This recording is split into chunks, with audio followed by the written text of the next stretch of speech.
അവിടെ മറ്റൊരു കാര്യം, മുൻ സുരക്ഷാ ഉദ്യോഗസ്ഥർ ഉൾപ്പെടെ ട്രംപിന് കത്തെഴുതി, ഒരു തുറന്ന കത്ത് ട്രംപിന് എഴുതിയിട്ടുണ്ട്. ഇതിൽ ഇടപെടണം, വെടിനിർത്തലിലേക്ക്, ഇല്ലെങ്കിൽ ഒരു സമ്മർദ്ദം ചെലുത്തണം എന്നുള്ള രീതിയിൽ. കാരണം അവിടെ ഏതാണ്ട് ഒരു 550ഓളം ആളുകൾ കത്തെഴുതി എന്നാണ് അറിയാൻ സാധിച്ചിരിക്കുന്നത്. ആ രഹസ്യാന്വേഷണ വിഭാഗത്തിന്റെ മുൻ തലവന്മാർ ഉൾപ്പെടെ ഇതിലുണ്ടെന്നും മനസ്സിലാക്കുന്നു. അത്തരത്തിൽ ഉള്ള സമ്മർദ്ദങ്ങൾ വരുമ്പോൾ ട്രംപ് ഇനി ഏത് രീതിയിലായിരിക്കും ഇതിൽ ഇടപെടൽ നടത്തുക?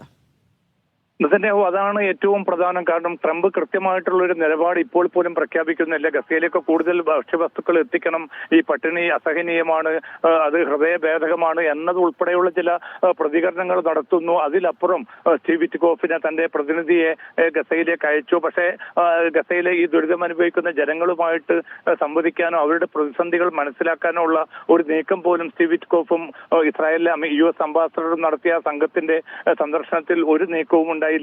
മറിച്ച് ഈ ഗസ ഹ്യൂമാനിറ്റേറിയൻ ഫൗണ്ടേഷൻ എന്ന അമേരിക്കയുടെയും ഇസ്രായേലിന്റെയും സംയുക്ത ആഭിമുഖ്യത്തിലുള്ള ഈ ഒരു ഭക്ഷ്യവിതരണ സംവിധാനത്തിൽ മാത്രം സന്ദർശനം നടത്തി തിരിച്ചു പോരുകയായിരുന്നു സ്റ്റീവ് വിറ്റ്കോഫ്. പക്ഷേ അതിനുശേഷവും അതിശക്തമായിട്ടുള്ള വെടിവെപ്പാണ് ഈ ഭക്ഷണം തേടി വരുന്ന മനുഷ്യർക്ക് നേരെ നടന്നുകൊണ്ടിരിക്കുന്നത്. ഇന്ന് മാത്രം 52 പേരാണ് സഹായം തേടി വന്ന മനുഷ്യർ വെടിയേറ്റ് കൊല്ലപ്പെട്ടത്. ഏതാണ്ട് 1800-ലധികം പേരെ ഇങ്ങനെ കൊലപ്പെടുത്താനും 10,000-ലധികം പേർക്ക് പരിക്കേൽപ്പിക്കാനും ഇടയാക്കിയ ഈ ഭക്ഷ്യ വിതരണ സംവിധാനം എത്രയും പെട്ടെന്ന് നിർത്തണമെന്ന ഒരു മുന്നറിയിപ്പാണ് UN ഏജൻസികൾ നൽകുന്നത്. പക്ഷേ അത് മുഖവിലക്കെടുക്കാനോ അല്ലെങ്കിൽ കുറ്റമറ്റ ഒരു ബദൽ ഭക്ഷ്യ വിതരണ സംവിധാനം അറബ് രാജ്യങ്ങളുടെയും മറ്റു മേൽനോട്ടത്തിനെങ്കിലും നടപ്പാക്കാനോ ഉള്ള ഒരു നിർദ്ദേശം പോലും നെതന്യാഹു അംഗീകരിച്ചിട്ടില്ല. അതുകൊണ്ട് അമേരിക്കയുടെ നീക്കം എന്നത് നേരത്തെ തന്നെ സൂചിപ്പിച്ചതുപോലെ മൊസാദിന്റെ മുൻ മേധാവികൾ ഉൾപ്പെടെയുള്ള 100-ലധികം വിദഗ്ധരാണ് ഇസ്രായേലിലെ ഏറ്റവും സജീവമായിട്ടുള്ള സാംസ്കാരിക രംഗത്തും മറ്റുമുള്ള നിരവധി പ്രമുഖരും